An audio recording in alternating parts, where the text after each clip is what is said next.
Welcome friends, आप सभी का फिर से एक बार स्वागत है हमारे चैनल पे। और आज हम बात करने वाले हैं Amazon प्राइम वीडियो पे रिलीज हुई सीरीज यानी कि हॉस्टल डेज के सीजन 2 के बारे में, जिसमें लीड रोल में आपको नजर आएंगे शुभम गौर, निखिल विजय, लव और आदर्श गौरव। तो बात करें इस सीजन के बारे में, तो ये जो सीजन है 4 एपिसोड्स के साथ आया है, जहां पर हर एक एपिसोड 30 मिनट के आसपास का है। तो अगर आप टोटल रन टाइम को कैलकुलेट करोगे तो एक नॉर्मल मूवी के रन टाइम के साथ ये सीजन आया है, जिसे देखने के बाद जो मेरे ओपिनियन बनते हैं उसे मैं आपको एक लाइन में बताने की कोशिश करूं तो मेरे लिए ये पर्सनली ये जो सीजन था थोड़ा एक okay type decent time pass entertainer साबित होता है।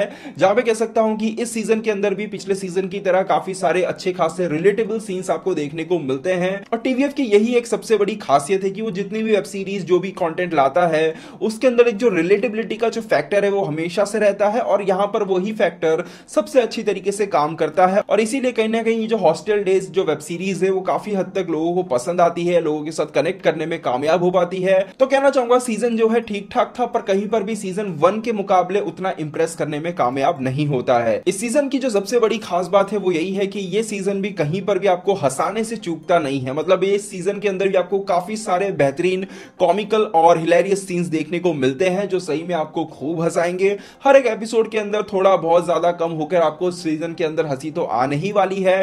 सीजन की जो सबसे दो बड़े ड्रॉबैक साबित होते हैं वो है सबसे पहले इसका पहले एपिसोड में जो चीजें थी मुझे उतनी कुछ खास नजर नहीं आई, उतनी इंप्रेसिव नहीं थी। इवन जो कॉमेडी हमें देखने को मिलती है वो भी बहुत ज्यादा फोर्सफुल टाइप की थी और उतना ज्यादा कनेक्ट या फिर रिलेटेबल कॉमेडी भी नहीं नजर आ रही थी, जिसकी वजह से पहला एपिसोड ऐसे कह सकते हैं कि पूरी तरह से वेस्ट सा हो जाता है। और दूसरा जो सबसे बड़ा ड्रॉबैक साबित होता है मेरे लिए पर्सनली वो है इसकी एंडिंग। सीजन देखने से पहले मुझे पता था कि ये 4 एपिसोड्स के साथ आई है, पर फिर भी जब मैं इसे देख रहा था तो आखिरी एपिसोड में जिस तरह से एंडिंग आती है तो लगता ही नहीं है कि वो कोई एंडिंग है, क्लाइमैक्स है, किसी भी तरीके का वो फील जो एक क्लाइमैक्स या फिर किसी भी एंडिंग में आपको आना चाहिए था वो आता ही नहीं है। बस ऐसा लगता है कि खत्म कर दिया, बीच में सीजन को खत्म कर दिया। तो वो एक जो फील है वो कहीं ना कहीं इसके क्लाइमैक्स में महसूस होती है। क्लाइमैक्स के अंदर एक अच्छा खासा फील गुड वाला टच, एक फ्लेवर डालने की कोशिश की गई है, पर कहीं ना कहीं उस चीज को प्रेजेंट करने के लिए जो एक टाइम इन्वेस्ट करना पड़ता है कैरेक्टर्स के बीच में, वो टाइम कहीं ना कहीं इस सीजन में तो उतना इन्वेस्ट नहीं किया गया है, क्योंकि सिर्फ 4 एपिसोड्स हैं, जिसमें से एक एपिसोड गर्लफ्रेंड वगैरह के पीछे निकल जाता है,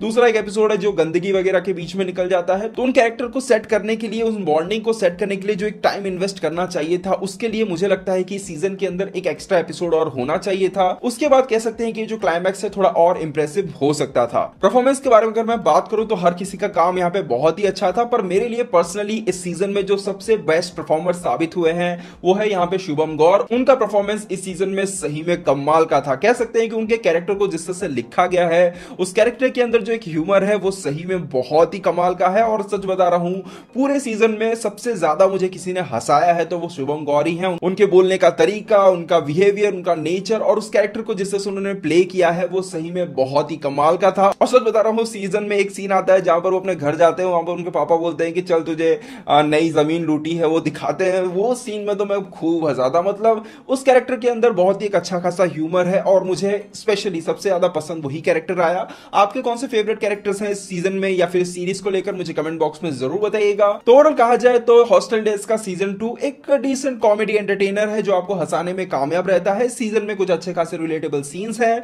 पर कह सकते हैं कि सीजन 1 के मुकाबले उतना इंप्रेसिव ये सीजन साबित नहीं होता है। तो ये था मेरा ओपिनियन इस सीजन को लेकर। अगर आपने ये सीजन देख लिया है या फिर ये सीरीज देखी हुई है तो आपके क्या ओपिनियन बनते हैं मुझे कमेंट बॉक्स में जरूर बताइएगा। तो दोस्तों बस यहीं तक था आज का वीडियो। उम्मीद करते वीडियो आपको पसंद आया होगा। वीडियो पसंद वीडियो को लाइक जरूर कीजिएगा। मिलते हैं हमारे अगले वीडियो में, तब तक के लिए बाय बाय, टेक केयर।